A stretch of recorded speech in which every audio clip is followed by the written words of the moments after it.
So, when I was in private equity, one of the things that was really interesting to me with respect to conducting marketing, which is unable to be conducted in the very traditional sense when you are in a SEC registered company. So, one of the things that was really critically important when we were marketing our funds was seasoning the investors.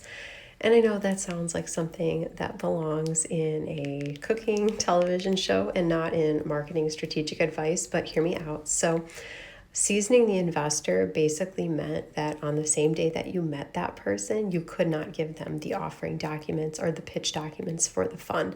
You had to kind of start a little running clock, and after a certain amount of time had elapsed, that was when you were then permitted to be able to share some of those informative documents about the nature of the fund, and just some of the marketing and the pitch deck and things like that. And I think that this is something that a lot of marketers could learn from the area of private equity, even if you're not mandated by these types of rules. That doesn't mean that you can't still apply that type of etiquette. And I see so many people, one of the number one marketing mistakes that I see people make is they treat everybody like pipeline. And even if everybody is part of your pipeline, you don't need to treat everybody like they're part of your pipeline. And so this is one of the things where it can really just go a long way when you allow a little bit of time to pass from when you meet somebody to when you start to sell them on what it is that you do or what product or service you offer. And so that's kind of my little marketing food for thought today. And that's kind of something that